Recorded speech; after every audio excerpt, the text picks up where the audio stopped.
May bibigay ako na tip sa inyo sa troubleshooting sa refrigeration system. Like for example, common na issue, tatanggap tayo ng provision. After natin matanggap ang lahat, mahihirapan na siyang bumaba ang temperature. Heavy icing ang napapansin natin.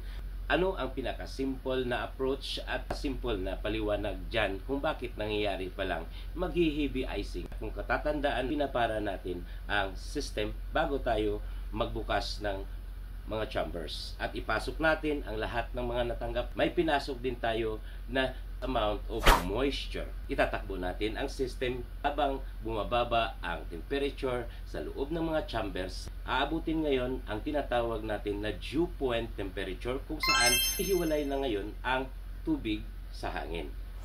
And since meron tayong fan na continuous na nag-circulate, ang nangyayari ngayon, yung moisture ay tumidikit doon sa mga evaporators. Kung nag-yellow ang evaporator, anong mangyayari sa airflow?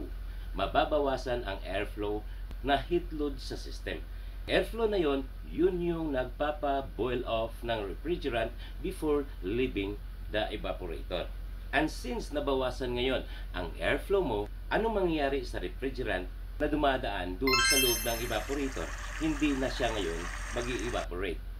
Babagsak ang temperature na yon bago siya lumabas sa evaporator. And since meron tayong sensing valve just outlet of the evaporator coil, anong gagawin ng sensing valve? Didiktahan niya ngayon si expansion valve na bawasan natin ang pagbukas dahil malamig na tayo dito. Pero actually, hindi pa.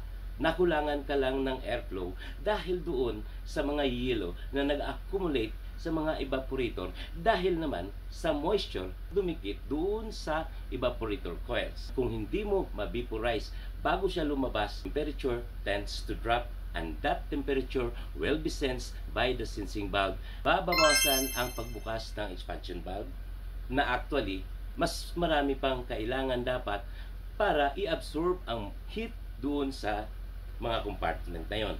How to eliminate moisture? I-collect mo ang lahat ng moisture na yon. At paano mo makukulik ang moisture? Run the system.